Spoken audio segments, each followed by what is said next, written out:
أعوذ بالله من الشيطان الرجيم بسم الله الرحمن الرحيم الحمد لله رب العالمين بارئ الخلائق أجمعين والصلاة والسلام على أشرف الأنبياء والمرسلين سيدنا ونبينا وحبيب قلوبنا وطبيب نفوسنا وشفيع ذنوبنا أبي القاسم محمد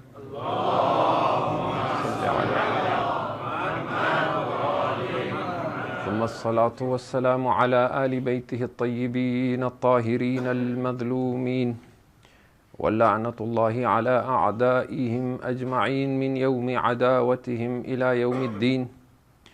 أما بعد فقد قال الله تبارك وتعالى في كتابه وهو أصدق القائلين بسم الله الرحمن الرحيم فأقم وجهك للدين حنيفة فطرة الله التي فطر الناس عليها لا تبديل لخلق الله ذلك الدين القيم ولكن أكثر الناس لا يعلمون. صلوات الله محمد.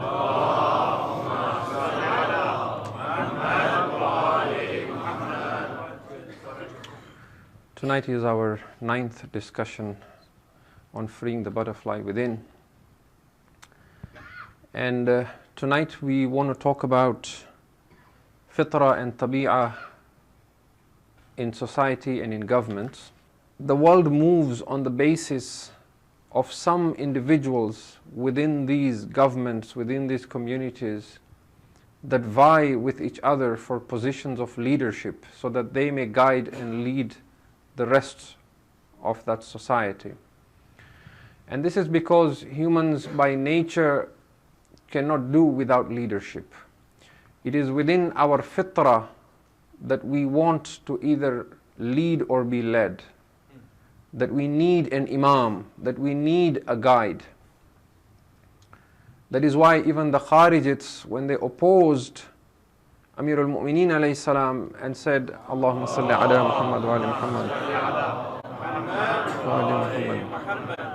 La hukma illa lillah, that no one is our leader except Allah. Then when they sat amongst themselves, they said, well, now it's time for salat. Who is going to lead the prayers?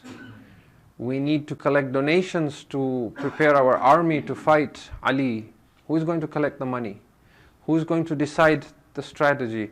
So at every decision in our lives, there has to be someone to take leadership and the rest will follow. And that is why we see this idea of leadership in all these different stages from individuality onwards. Even within a family, there is sometimes a contest for power, and typically one might be the one leading the family, or there might be a sharing of power where one family member makes certain decisions and the other one takes charge of other matters within that family. Then within communities there will be leaders, within neighborhoods there will be leaders, within governments there will be leaders. Now, for human beings to attain this perfection that we have been talking about, this spiritual metamorphosis to take place, for human beings to complete their destiny, it is necessary that their leaders be fitra oriented, that their leaders be driven by attachment to Allah rather than attachment to other than Allah. And the reason why it is necessary is because, as we have said, fitra is loyal, it is fixed on one principle, and that principle is surrender to Allah. Therefore, all decisions that will be made first to see what does Allah have to say about this matter. If the leader is fitra oriented, he will always make decisions based on Allah's will, and by doing so he will therefore be helping those he leads to evolve spiritually. Tabi'ah, we said, has no loyalty. Tabi'ah is driven by desire. Tabi'ah is fluid in nature. It will take the shape of the vessel that contains it, just like water. If you put it in a round container, it will take a round shape. If tomorrow you put it in a square container, it will take a square shape. It therefore has no loyalty as such. So when the leader is tabi'ah driven, he will not look at what Allah has to say. He will first see that my tabi'ah seeks fame, seeks prestige, seeks wealth. The human ego is very clever. It knows that tabi'ah does not understand higher principles like justice and freedom and human rights and the kind of things that we crave after our physical needs have been met. So what it does is, it speaks of the values of fitrah, but it does not speak of its own nature or of tabi'ah. In other words, it masks tabi'ah with something that looks like fitrah but is not fitrah. It does by speaking of good values but does not speak of the opposite. And I will give you examples of this. Imam Ja'far as-Sadiq salawatullahi wa salamu alayhi shows us this idea that when a government or a leader is driven by tabi'ah, they will speak of noble values, they will speak of justice, but they will not speak of injustice. They will speak of freedom, but they will not speak of tyranny, because if they do that, you might notice that these qualities apply and fit perfectly on them. So they will mask that and hide that. He unmasked the Banu Umayyah by saying, Inna Bani Umayyah utlaqu an-nasa ta'lim al-iman walam yutlaqu ta'lim al-shirk likay idha hamaluhum lam ya'rifuhu. The Banu Umayyah allowed people to talk about iman, but they did not allow them to talk about shirk, so that when people see it, they do not recognize it. And this is why today you will find that there are many people who claim to love the Ahlul Bayt alayhimus salam, but they don't follow them. Because they have one side, they don't have the other. They are very happy to praise the Ahlul Bayt alayhimus salam and to talk of them highly. But if you ask them to curse the enemies of the Ahlul Bayt alayhimus salam, they will hesitate. If you ask them to curse those who hurt the Ahlul Bayt alayhimus salam, they will hesitate. We know the truth, but we do not know falsehood. You see, after the wafat of Rasulullah sallallahu alayhi wa alihi wasallam,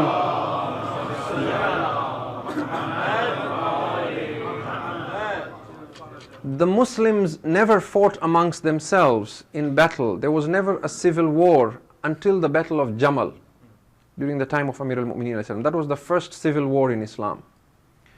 So for the first time, Muslims found themselves standing in battle against their own brethren, against other Muslims. The Muslims of Kufa were standing against the Muslims of Basra. Here they had Amir al-Mu'mineen alayhi salam. There they had eminent companions like Talha and Zubair and the wife of the Prophet Aisha. So a man comes to Amir al-Mu'mineen alayhi salam and says to him, "Oh Ali, I love you, I follow you, you are my Imam. But if you think that I will raise my sword and cut my fellow Muslim brother, you are mistaken. These are Muslims, they pray, they fast. I will not fight and kill my fellow Muslim brother." What was the reply that Amir al-Mu'mineen alayhi salam gave him? He said, "You do not have to fight for me, but this much know, you have seen above yourself but not below yourself. You have seen truth and recognized it, but you have not seen falsehood and recognized it." In other words, you have seen me, truth, and recognized it, but you have not seen falsehood and recognized it. If the Prophet brought the Quran, I am the tafsir of Quran. If he fought for Islam, I will fight for Iman. So it is as important to know injustice as it is to know justice. Let's bring that into modern context. Look at the Wahhabis. They seek to present themselves as the champions of Tawheed, isn't it? Yeah. They will talk to you about Tawheed and monotheism for hours. You mention anything other than Allah, shirk, bid'ah, shirk. Allah only, Allah. If today outside the mosque I put a banner or a sign and I write on the mosque, Qala Rasulullah, Husaynu minni wa ana min al-Husayn, they will say shirk. This is house of Allah, don't do it. But when they build a clock tower over the Kaaba and they write a big Allah on it, underneath they write donated by the king of blah blah blah. Is that not shirk? because they talk of Tawheed, but they do not talk of the other side. If you ever meet a Wahhabi Shaykh, tell him, "Oh Shaykh," if you ask him, "Tell me about Allah or Tawheed," he will talk to you for as long as you want. Tell him, "Tell me about the Muslim caliphs who ruled before us. Tell me about the oppressions that were committed by the Banu Umayyah and Banu Abbas." He will never tell you. He will either tell you those narrations are all lies, or he will tell you, "This matter we should leave it for Allah to decide on the Day of Judgment. Why should we get involved? Hussein, Yazid, Allah will decide about them." Why?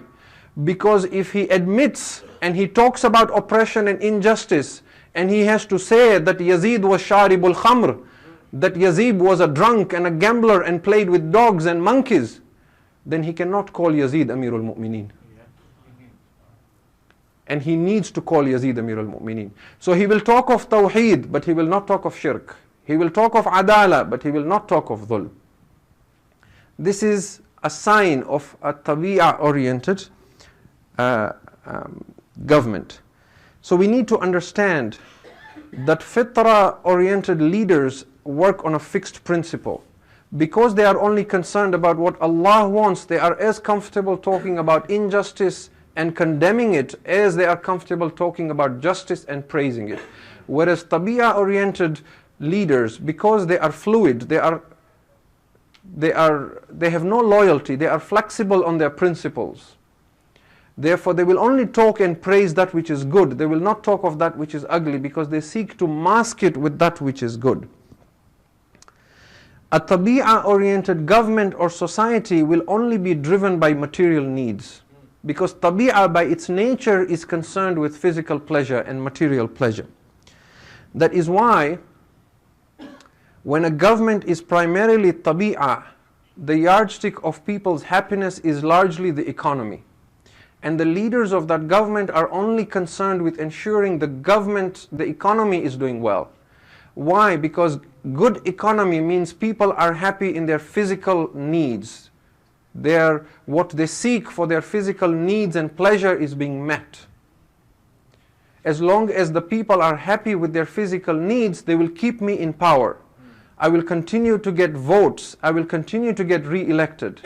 And this is a typical sign of a Tabi'ah-oriented government, that when you vote, you do not look what is the principle on which this individual stands. What are his moral values? Does he have integrity? You merely see, can he reduce my taxes?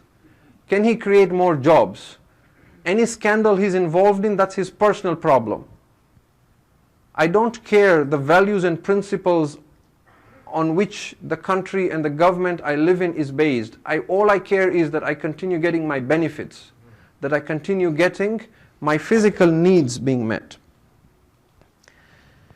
So governments who are Tabi'ah oriented know that this is people's need, and that most people, because they are driven by addictions and attachments to physical pleasure and material needs, they keep them drugged with that. They continue to pander towards that Tabi'ah of people.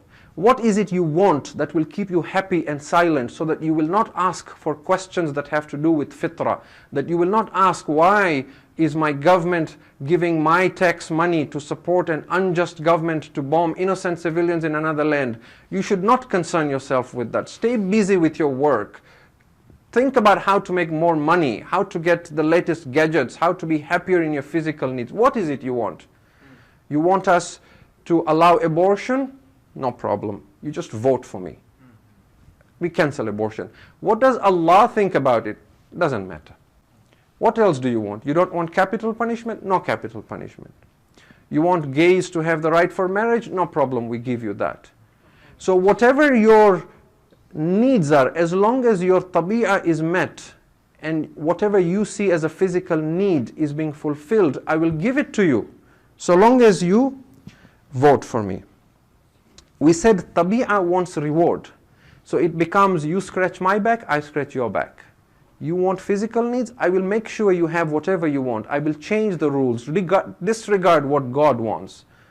Just don't let your fitrah speak. I give you your physical needs, you give me my physical needs, which is the power that I seek.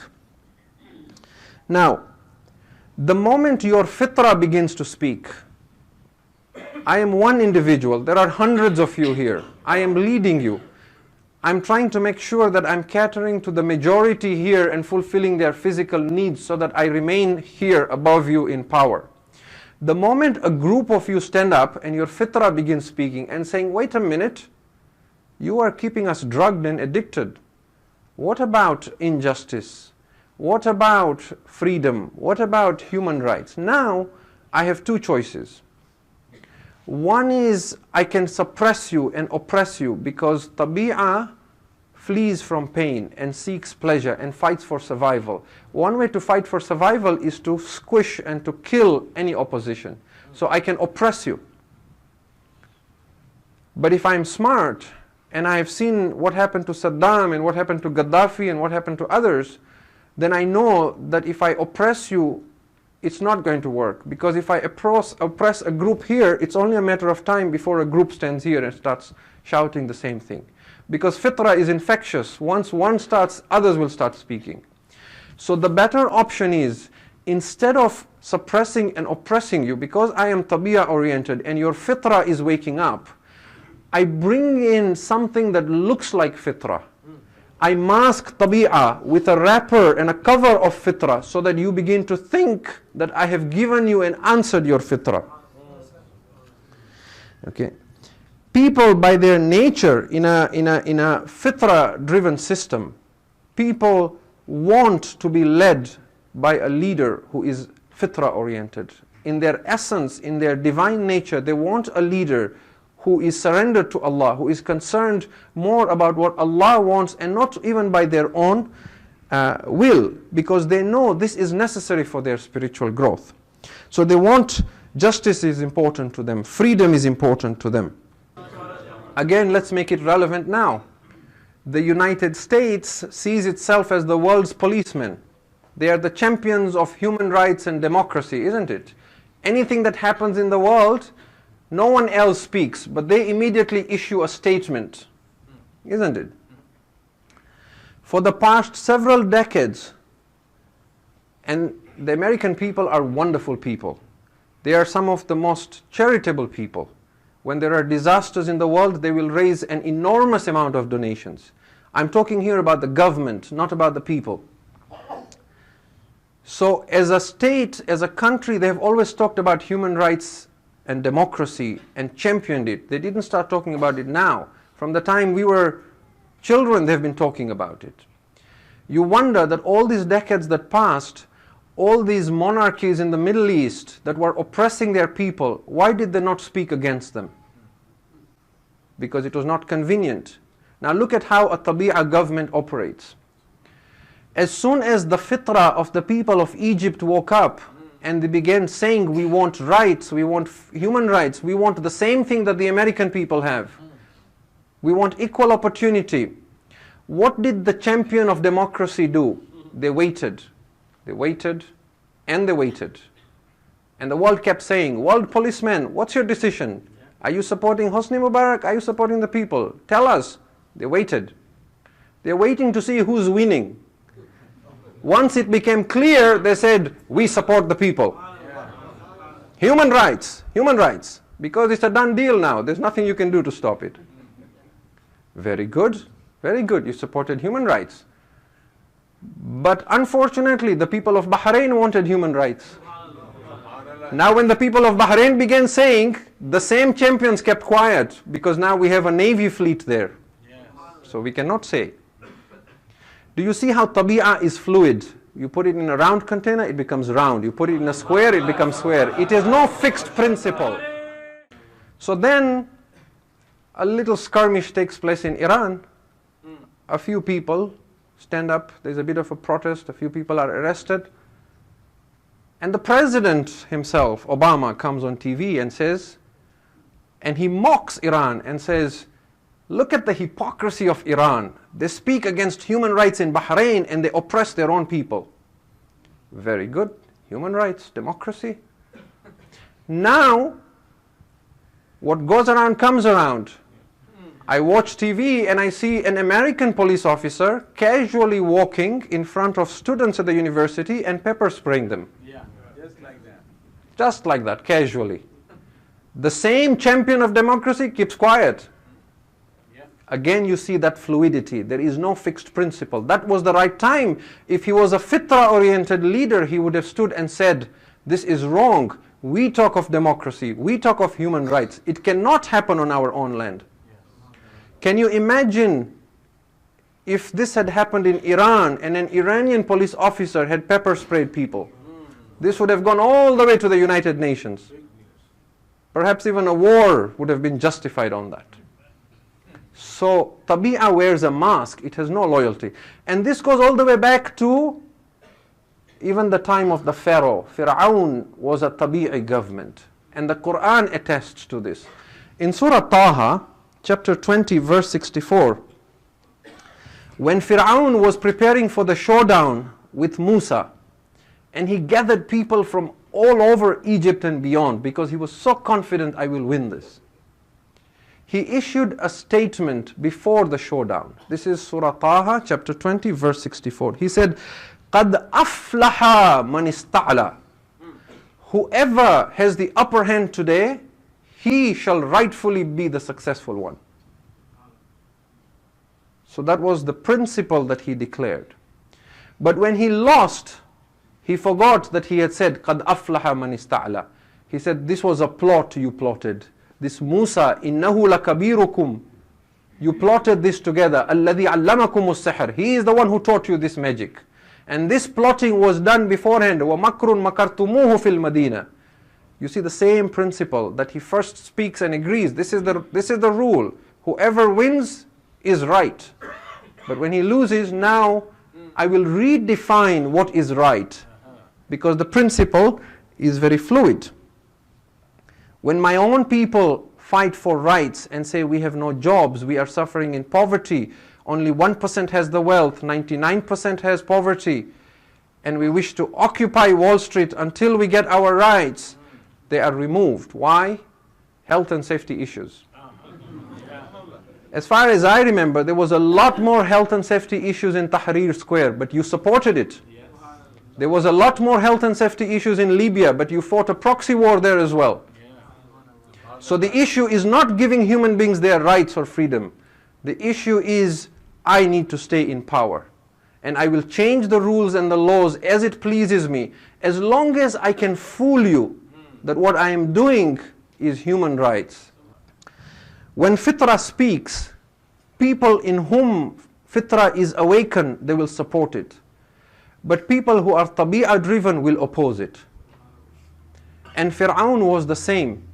When Musa alayhi salam showed his miracles, the magicians submitted because their fitra was alive. So they recognized it.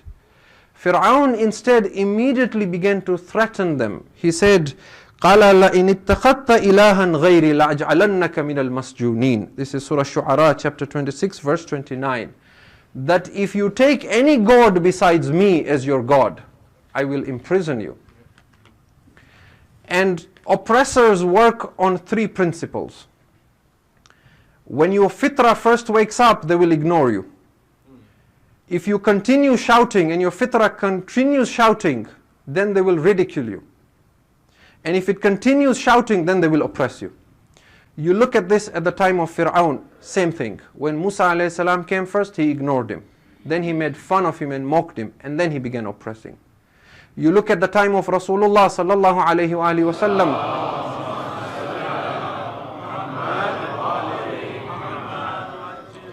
The same thing. The Quraysh first used to ignore him. He and Imam Ali, they used to stand near the Kaaba with Sayyidah Khadija, they used to pray salat, ignore them. It's just they're young people, they've got this cult going, it will die out, leave them. Then when it got more, they began to make fun of them. When it became even more, that's when the oppression and the torture began. Capitalism says only the foolish and the backward believe in God. Communism says religion is the opium of the masses. Communism has collapsed. Capitalism is crumbling and falling apart. But Allah is still there. Religion is still there and will remain so. Why? Why? Because you are wired for Allah subhanahu wa ta'ala. فِطْرَةُ اللَّهِ الَّتِي فَطَرَ النَّاسَ عَلَيْهَا لَا تَبْدِيلَ لِخَلْقِ اللَّهِ. O tyrants, you will not be able to change this wiring. This is hard-coded. This is programmed in the soul of insan. You will either commit oppression or you will mask your oppression with fitra. But fitra will keep coming out again and again because it is hard-coded. It cannot be suppressed. So, dhulm and tyranny can only twist fitra. It can hide fitra, but it cannot kill fitra. Fitra also wants human rights. Fitra also wants to. And so what tabi'ah does is, in order to convince the masses, we said it pretends like fitra. And if you look at history, that is why you will see that tyrants will also have a court of law. Before Abu Dharr was exiled, there was a court held to decide that he needs to be exiled. Before Maitham was put on a tree and his tongue was cut because of his love for Ali, a court was held to justify that he needs to be killed. Before Hussein alayhi salam was killed in Karbala, a mufti had to sign a fatwa and write a fatwa that it is lawful to kill Hussein ibn Ali. Why? Why couldn't Yazid just go and kill? Because he needed to legitimize it so that people's fitra does not wake up. Okay. Fir'aun was the same. Before Fir'aun tried to kill Musa, he held a court session. And this is in Surah Mu'min, chapter 40, verse 26. وَقَالَ فِرْعَوْنِ ذَرُونِي أَقْتُلْ مُوسَى وَلْيَدْعُ رَبَّهُ إِنِّي أَخَافُ أَن يُبَدِّلَ دِينَكُمْ وَأَن يُظْهِرَ فِي الْأَرْضِ فَسَادًا. Let me kill Musa, O people. And then he justified his case. Why? He said, I am afraid this Musa will make you change your religion from what you have been following all this time from your forefathers. And I am afraid that he will spread mischief on the earth. He is accusing him of fasad, and he is the fasid. Because when you accuse somebody of fasad, you put a mask. In Surah Al-Baqarah, chapter 2, verse 11 and 12, and I'm sure many of you are familiar with this verse, Allah shows us that when a leader is tabi'ah oriented, he is blind. He is so blind that even when you tell him and you show him he is wrong, he cannot see he is wrong. He thinks he is right and you are wrong. وَإِذَا قِيلَ لَهُمْ لَا تُفْسِدُوا فِي الْأَرْضِ. When it is said to them, do not cause corruption and mischief on the earth, قَالُوا إِنَّمَا نَحْنُ مُصْلِحُونَ. They say, no, we are reformers. We are fighting for democracy. أَلَا إِنَّهُمْ هُمُ الْمُفْسِدُونَ وَلَكِنْ لَا يَشْعُرُونَ. Indeed, it is they who are the mischief makers, but they do not even realize this. Because they call themselves reformers, they call themselves champions of justice, and they call everyone else rebels, renegades, fundamentalists, terrorists, radicals. The same idea of labeling. Once I call myself a reformer and I believe I'm a reformer, now I lose the ability to question and see, am I fitra oriented or am I tabi'ah oriented? A tabi'ah oriented leader will only survive by using fitra oriented slogans. He cannot survive unless he uses fitra oriented slogans. A fitra-oriented leader will always move towards tawheed. He will always move to the pleasure of Allah. A tabi'ah-oriented leader at any level of human society will move to the pleasure of people, will always look at his own power and control and not look at surrender to Allah. Tawheed negates everything else except Allah. Shirk and dhulm does the opposite. So we now have two separate systems. We have a tabi'ah-oriented system and a fitra-oriented system. These are two different movements. These are two different economies. These are two different ways of life. These are two different lives. These are two different deaths. Fitra is first and foremost concerned with death. It first tackles the issue of death and then the issue of life. Fitra does not rest until the fear of death has been overcome. Thereafter it concerns itself with life because it knows this is temporary. Tabi'ah, on the other hand, it swallows up the self. It does not think of death. It believes there is no death. It sees itself as a god. It does not want to surrender, whereas fitra wants to surrender.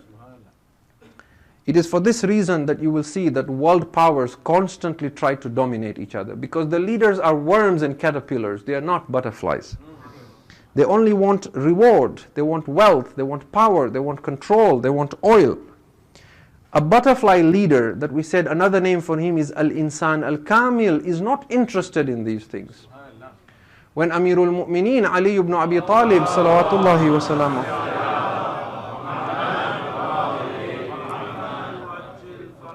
when he took the leadership, the Khilafah, and people said Ali is greedy for power, he said, Wallahi ladunyakum hadhihi ahwanu fi ayni min iraqi khinzir fi yadi majdhum.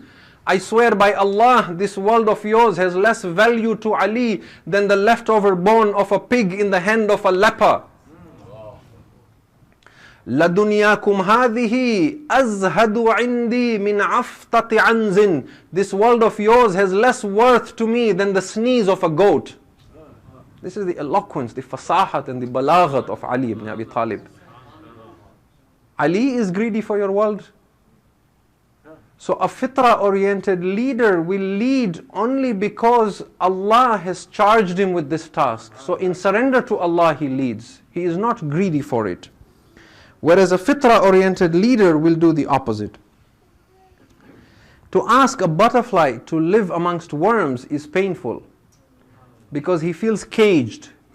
He feels he is living in hell. All the worms around him want to kill him, whereas he wants to be liberated. He wants to be free from that. He cannot tolerate living amongst worms. We ask a question, that a tabi'ah-oriented government, despite having all these weapons of mass destruction, despite having both these options of oppressing people or masking their tabi'ah with fitra, why are they still not able to dominate over the masses? Why do people's fitra still wake up? Why? The reason is because when taghut, when rebels, when shaitan, when dhulm seeks to do this, when it tries to do this, the reason it cannot do this is because it is as futile as trying to prevent a fetus from being born. The fitra is trying to be born within me. You cannot stop a fetus. If a woman is about to give birth and you say, I'm going to stop the child from coming out, then either the mother and the child will die or the child will come out. But you cannot stop it. So they try to stop it, but it cannot be stopped. It will emerge. It will come out because it is its nature to come out. Fitra knows how to give birth. The purpose of fitra is to keep giving birth and releasing butterflies into the heavens. Fitra is the midwife of God. The purpose of fitra is to give birth to butterflies that go to paradise. When tabi'ah sees now this child has been born and I cannot stop it, what is the next logical step? I couldn't stop this child from being born. So now I stop it from maturing. When the fitra within me is crying for the milk of freedom, I stick the pacifier of Western democracy in its mouth. And I say, suck on this for a bit. Now, my fitra begins thinking, this looks like freedom. So let's suck on it for a bit. That goes on for a bit. Then I say, wait a minute. There is no milk of freedom coming out of this. In fact, this smells of hypocrisy and double standards. I don't like this. So the baby of fitra cries. It throws out that pacifier. Now it starts crying for the milk of justice. So we stick another pacifier of human rights. We stick another pacifier of fighting against terrorism. And the child keeps sucking, keeps throwing out, keeps crying. However, beware. I do not have to remind you how easy it is to get addicted to a pacifier. Yeah. If you have children in the house and you have taught them to suck on a pacifier, it is not easy to wean them off that. So once we have been addicted to physical pleasure, to comforts of the flesh, we will stop asking, our fitra will stop asking for the milk of freedom and justice because we are addicted to the pacifier. That is why when I am used to living in this society and I look at the rest of the world and I say, I have clean water, the rest of the world does not have. I have utilities, the rest of the world does not have electricity 12 hours a day. I have high-speed internet, the rest of the world does not have this. Why rock the boat? I have healthcare. You notice this is all material, this is all physical. Why question where my government is spending money outside? Why talk about freedom and democracy? Because I'm addicted to this pacifier. It is pretending to be fitra, it is pretending to be human rights. But my fitra knows that this is not right. But I don't want to change it because I'm comfortable. If I do that now, I might have to live without electricity. I might lose my internet. I might not have as much water as I want. There may have to be some chaos and upheaval before this government changes and becomes fitra oriented. I want to address one final question and then come to an end, inshallah. If fitra is so hardwired in human beings that it always comes out, why then is it so difficult for fitra to dominate tabi'ah? Why? The first answer is that fitra is constructive. Tabi'ah is destructive. Construction requires effort. Construction requires coordination. Construction requires patience. Destruction does not require any of this. It is easy to do. It is easy to get addicted. But it is very difficult to come out of that addiction. Look at this in your own experience. Constructing a building may take months, but demolishing the building is very quick. Even when you're playing with your child at home, play with them with those blocks sometimes the way I do. Building that whole thing for me takes a long time. But when my little boy wants to destroy it, he just comes and knocks it. He doesn't need a lot of intelligence or logic or planning. And the whole thing crumbles. Tabi'ah is destructive. Getting addicted is very easy. Coming out of it is difficult. This is why fitra struggles to dominate tabi'ah. That is one thing. The other thing is that tabi'ah is in our physical sense natural because we live in a physical cage, in a physical body, in a material world. And we have been with tabi'ah from birth. Fitra requires training. Fitra requires maturity. To give you an analogy for this, it is like speaking and reading. Speaking comes naturally to children. Living with you, they learn how to speak. Reading does not come like that. You have to teach them to read. Children, until the age of 7 or 8 years old, they learn how to read, and then they read to learn. Above me here, there is Arabic calligraphy. There is a verse of Quran. If you do not know how to read Arabic, you can stare at this for 20 years. You will still not know what it says. But if I was to start talking to you in Arabic again and again and again, after a while you will begin making out some words. And in time you will learn enough to get the gist of what I am saying. Tabi'ah is like speaking. It comes to you naturally. Fitra has to be trained. It has to be taught. The reins have to be taken into the hands. Yet, despite that, the miracle of fitra is this, that when it comes about, tabi'ah has to vanish. Because tabi'ah is like a dark room. Fitra is the light that comes in and fills that dark room. And that is why the Quran says in Surah Al-Isra, chapter 7, verse 81, وَقُلْ جَاءَ الْحَقِّ وَزَهَقَ الْبَاطِلِ إِنَّ الْبَاطِلَ كَانَ زَهُوقًا. Tell them, when truth comes, falsehood has to vanish, because falsehood is a thing that is bound to perish. It is bound to vanish. It is this insan's foolishness that he does not realize you cannot destroy fitra. You cannot mask tabi'ah as fitra and fool people. Sooner or later, they will wake up and they will overthrow you. Whether you are Fir'aun or you are other than that. Do you not see how the snake, the stick and the staff of Musa always swallowed the serpents of the magicians? Fitra will always swallow tabi'ah. It is only a matter of when, not a matter of if. We stop here for tonight, inshallah, and then we continue tomorrow night. If you can recite a salawat ala Muhammad wa ali Muhammad.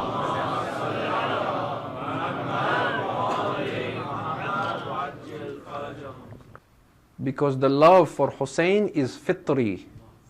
It is wired in you. It is not instinct in the animal sense. And this is in hadith. Our imams have said to us that, oh, our Shi'as, you do not have to convert people to us. Just introduce us to them. Let their fitrah speak. They will come to us. you do not have to convert anyone by Allah and tell them become a Shia. If their fitrah is awake, just show them who is Hussein. Who is Hussein? They will say, I love Hussein. I want Hussein. Tonight is the 9th of Muharram. And we have gathered here tonight to remember Hussein's son Aliyun al-Akbar, the Shabih of Rasulullah sallallahu alayhi wasallam. Who was Aliyun al-Akbar? It is said he looked so much like the Prophet, so much, that after the passing away of the Messenger of Allah, when people would come to Medina out of curiosity and say, what did my Rasul look like? What did my Nabi look like? They would point to Aliyun al-Akbar and say, look at him, you have seen Rasulullah. And our fourth Imam alayhi salam says, somebody asked him, Yabna Rasulillah, out of all the shuhada in Karbala, whose musibah was the most difficult for Hussein? And the Imam cried and said, my brother Ali. Akbar's musibah was the greatest on Hussein, undoubtedly. And I will prove it to you tonight, that the way Hussein went to the body of Akbar and cried, he did not go to any shaheed. Hamid ibn Muslim has said that by Allah, the manner in which Hussein cried for Aliyun al-Akbar, he did not cry for anyone. He raised his voice so loudly that the enemies were crying. He was very, very special to Hussein, very special to Hussein. On the way to Karbala, Imam Hussein alayhi salam had a dream in which he heard a voice. Somebody was saying that this qafila is going towards shahadat, it's going towards martyrdom. He told this dream to his son, Aliyun al-Akbar. Look at how he had raised this son. He only asked one question to his father Hussein. He said, Ya abata, awalasna ala al-haq. Are we not on the haqq? Are we not on the truth? He said, Bala ya bunayya. Indeed, we are on the truth. He said, Idan la nubali. In that case, we do not care whether we pounce upon death or death pounces upon us. This is Aliyun al-Akbar.